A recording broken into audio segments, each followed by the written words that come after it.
بخاری شریف کی حدیث ہے، اللہ کے نبی صلی اللہ تعالیٰ علیہ وسلم کے پاس جب کبھی کوئی سائل آتا، کوئی کسی چیز کی حاجت لے کر آتا، رسول پاک صلی اللہ تعالیٰ علیہ وسلم نے کبھی بھی اس کے لیے لا کا لفظ استعمال نہیں فرمایا، جس کا مطلب ہوتا ہے نہیں، یعنی میں تجھے یہ نہیں دے سکتا، ایسا کبھی حضور نے نہیں فرمایا۔ مانگنے والوں نے ہر طرح کی چیزیں مانگی ہوں گی، اور دینے والے رسول نے کبھی نہ نہیں کہا، اور نہ کہنا میرے رسول پاک صلی اللہ تعالیٰ علیہ وسلم کی عادت نہیں۔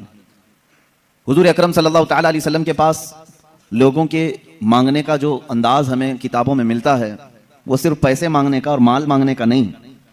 ہمارے ہاں دنیا میں ہم اور آپ سخی بنیں گے اگر کن چیزوں میں؟ جو مال ہمارے پاس ہے یہ دے کر کے ہی سخی کہلائیں گے۔ آپ کے پاس پیسے زیادہ تھے، آپ بانٹ رہے ہیں، سخی کہلائیں گے۔ آپ کی سخاوت کے لیے یہاں دنیا میں صرف آپ کے پیسوں کا ہی اثر دکھتا ہے، آپ پیسے کسی کو دے رہے ہیں، یا چلیں اس کی بجائے آپ راشن بانٹ رہے ہیں تو سخی ہو گئے، یا چلیں اس کے علاوہ آپ اپنی جائیداد دے رہے ہیں کسی کو تو سخی ہو گئے۔ اس کے علاوہ کیا دے سکو گے؟ رسول پاک صلی اللہ تعالیٰ علیہ وسلم کے پاس مانگنے والے صرف جائیداد یا صرف مال یا حصی چیزیں نہیں، بلکہ مانگنے والے اپنی بیماریوں کی شفا بھی مانگتے تھے۔ اللہ کے نبی صلی اللہ تعالیٰ علیہ وسلم وہ بھی دے رہے ہیں۔ کسی نے اولاد مانگی، یہ ہمارے اور آپ کے اختیار میں نہیں ہے، لیکن رسول نے اس کے لیے دعا کی، اولاد بھی ملی۔ تو یہ سخاوت دنیا میں ہم میں سے کون کر سکتا ہے؟ کوئی آئے اگر بچہ مانگنے کے لیے، اولاد مانگنے کے لیے، تم یہی کہو گے کہ مال ہے میرے پاس، مال دے دیتا ہوں، اولاد دینا میرا کام نہیں۔ رسول پاک صلی اللہ تعالیٰ علیہ وسلم کے پاس جن لوگوں نے ان چیزوں کا سوال کیا، حضور نے انہیں نہ نہیں کہا، ان کے لیے دعائیں فرمائی۔ کئی ایسے صحابہ ہیں جنہوں نے اپنے ان چیزوں کا سوال کیا ہے جس کا براہ راست اللہ سے تعلق ہے، لیکن رسول کریم صلی اللہ تعالیٰ علیہ وسلم نے نہ نہیں فرمایا۔ یہ اس بات کی دلیل ہے کہ دینے والا حقیقی مالک اللہ ہی ہے، لیکن رسول کے دروازے سے عطا کرتا ہے۔ ایک صحابی، یہ ترمذی شریف کی حدیث ہے، وہ آئے حضور پاک صلی اللہ تعالیٰ علیہ وسلم کی بارگاہ میں، اپنی آنکھوں کا نابینا تھے، آنکھوں کی شکایت لے کر کے آئے۔ حضور اکرم صلی اللہ تعالیٰ علیہ وسلم سے عرض کرنے لگے، میرے آنے جانے میں بڑی دقت ہوتی ہے، میں نمازوں کے لیے آ نہیں سکتا، اور آنکھ میری بینا نہیں ہے جس کی وجہ سے بڑی مشکلیں ہیں۔ حضور پاک صلی اللہ تعالیٰ علیہ وسلم نے انہیں مسجد میں 2 رکعت نماز ادا کرنے کا حکم دیا، اور فرمایا جا اللہ رب العزت کی بارگاہ میں یوں عرض کر کہ اے اللہ، میں تیرے نبی کے واسطے سے تجھ سے آنکھ مانگ رہا ہوں۔ وہ صحابی نے کہا، میں نے ایسے ہی کہا جیسے رسول نے فرمایا تھا، مسجد کے دروازے سے باہر نہیں نکلا تھا کہ میری آنکھیں روشن ہو چکی تھیں۔ اب یہ آنکھ دینا بھی اللہ کے حبیب صلی اللہ تعالیٰ علیہ وسلم کے اختیار میں ہے۔ میرے عزیزو، حقیقی عطا کرنے والا مالک اللہ ہی ہے، لیکن رب تبارک و تعالیٰ مسبب الاسباب ہے، پوری کائنات کو اس نے اسباب میں رکھا ہے۔ اگر کوئی تم سے یہ کہتا ہے یہ تو شرک ہے کسی اور سے مانگنا، اللہ ہی سے مانگنا چاہیے، اللہ ہی دیتا ہے۔ میرے عزیز، اللہ رب العزت کا دستور یہ ہے، وہ کسی بھی چیز کا محتاج نہیں۔ وہ چاہتا تو براہ راست تم کو آسمان سے اتار دیتا، ماں اور باپ کے ہونے کی ضرورت کیوں پیش آئی تمہاری؟ وہ اللہ تعالیٰ پوری کائنات کو اسباب میں رکھا ہے۔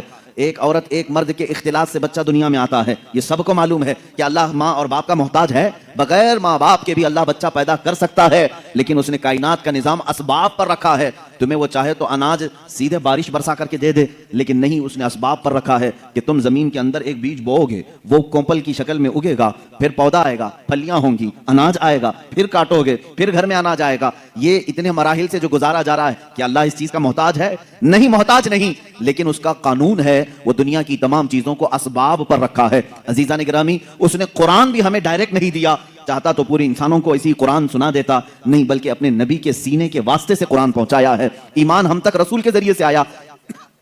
ان تمام چیزوں میں جب تمہیں کوئی شک و شبہ نہیں ہوتا، تو پھر رسول پاک صلی اللہ تعالیٰ علیہ وسلم کی بارگاہ کے متعلق اگر ہم یہ کہیں وہاں سے شفا بھی مل سکتی ہے، اولاد بھی مل سکتی ہے، مال و متاع بھی مل سکتے ہیں، تو پھر شرک اور بدعات اور خرافات کے فتوے کیوں یاد آتے ہیں؟ یہاں پر بھی یہی فارمولے پہ عمل کرو، دینے والا حقیقی مالک اللہ ہی ہے، لیکن جس طرح وہ بارش برسانے کے لیے فرشتہ رکھا ہے، ہوا چلانے کے لیے فرشتے رکھا ہے، پوری کائنات کو رزق تقسیم کرنے کے لیے اپنا محبوب کیوں نہیں رکھے گا؟ رسول پاک صلی اللہ تعالیٰ علیہ وسلم کا در یقیناً یہ اللہ کا ہی در ہے، بخدا خدا کا یہی ہے در، نہیں اور کوئی مفر مقر جو وہاں سے ہو یہیں آ کے ہو، جو یہاں نہیں تو وہاں نہیں۔ میرے عزیزو، رسول پاک صلی اللہ تعالیٰ علیہ وسلم کی جود و سخا کے متعلق صحابہ کرام نے جو روایات بیان کی ہیں، وہ میں چند روایات کے بعد آگے بڑھتا ہوں، مثالوں کے ذریعے سے، دلائل کے ذریعے سے آپ کو میں بتاتا ہوں۔ حقیقت میں آپ حضور پاک صلی اللہ تعالیٰ علیہ وسلم کی ہر عادت کو سننے کے بعد، اس سے قبل آپ نے سنا ہے حضور حسن و جمال میں بے مثل و بے مثال تھے، حضور پاک صلی اللہ تعالیٰ علیہ وسلم کا رحم کرنے میں کوئی دوسرا ثانی نہیں ہے، حضور پاک صلی اللہ علیہ وسلم کا عدل کرنے میں کوئی دوسرا ہمسر نہیں نظر آتا، ان کے برابر کسی بھی خلق میں، کسی بھی عادت میں کوئی دوسرا نہیں دکھتا، اسی طرح عطا کرنے میں بھی ان کے برابر کوئی دوسرا ملتا ہی نہیں۔ اخیر میں تم مجبوراً ہو یا مسرورن ہو یہ کہو گے سب سے اعلیٰ والا ہمارا نبی، سب سے بالا وہ والا ہمارا نبی۔ آپ کو یہ کہنا پڑے گا، حضور پاک صلی اللہ تعالیٰ علیہ وسلم سب سے اعلیٰ ہیں کن چیزوں میں؟ ہر عادت میں، ہر خصلت میں، ہر خلق میں میرے آقا کو اللہ تعالیٰ نے عظیم بنایا ہے۔ عزیزان گرامی، رسول پاک صلی اللہ تعالیٰ علیہ وسلم کی سخاوت کے متعلق فرماتے ہیں صحابہ، خاص طور پر رمضان کا مہینہ جیسی آتا، اللہ کے نبی صلی اللہ تعالیٰ علیہ وسلم اتنا عطا کرتے کہ پورے 11 مہینے میں اتنا نہیں ہو۔ 11 مہینے کی سخاوت ملا کر رمضان کا مقابلہ نہیں ہوتا۔ ایک بار بحرین سے حضرت علاء الحضرمی رضی اللہ تعالیٰ عنہ وہاں کے گورنر تھے، بحرین سے انہوں نے 1 لاکھ درہم حضور کے تحفے میں پیش کیے۔ 1 لاکھ درہم بہت بڑی قیمت ہوتی ہے، آج کے اعتبار سے 100 کروڑ کے اوپر چلے جائیں۔ وہ چاندی کے درہم ہوا کرتے تھے، ان کی مالیت، ان کی قیمت بہت زیادہ ہوا کرتی۔ حضور پاک صلی اللہ تعالیٰ علیہ وسلم کی بارگاہ میں وہ 1 لاکھ درہم آئے۔ صحابہ فرماتے ہیں حضور اکرم صلی اللہ تعالیٰ علیہ وسلم نے مسجد نبوی کی فرش پر وہ سب بکھیر دیا اور بیٹھے رہے، یہاں تک کہ پورا دن حضور صلی اللہ تعالیٰ علیہ وسلم ان اشرفیوں کے پاس، ان درہموں کے پاس بیٹھے رہے۔ مدینے والوں کو آواز دیا جاتا رہا، لوگ اپنی اپنی حاجتوں کے مطابق آتے تھے، اپنے تھیلے بھر بھر کر لے جاتے تھے، یہاں تک کہ حضرت عباس رضی اللہ تعالیٰ عنہ آئے، حدیث میں ہے انہوں نے اتنا جمع کیا کہ وہ اٹھا کر لے جا نہیں سک رہے تھے، اٹھا نہیں پا رہے تھے۔ حضور پاک صلی اللہ تعالیٰ علیہ وسلم سے وہ یہ کہنے لگے کہ یا رسول اللہ صلی اللہ علیہ وسلم، کسی سے کہہ دیں کہ یہ میرا بوجھ اٹھا دیں، اور اگر کوئی نہیں اٹھا سکتا تو آپ ہی اٹھا کر کے دے دیں۔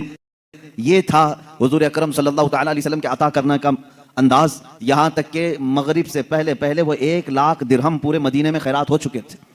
1 لاکھ درہم رسول پاک صلی اللہ تعالیٰ علیہ وسلم نے پورے عطا کر دیے، پورے عطا کر دیے۔ میرے عزیزوں، بانٹنے والا اس زمانے میں جتنا بھی ہو، ہم میں سے کوئی ہو، لیکن سخاوت کے اس اعلیٰ مقام کے ایک چھوٹے سے حد تک ہم نہیں پہنچ سکتے۔ ہم اپنا پہلے دیکھیں اس کے بعد، اور حکم بھی یہی ہے۔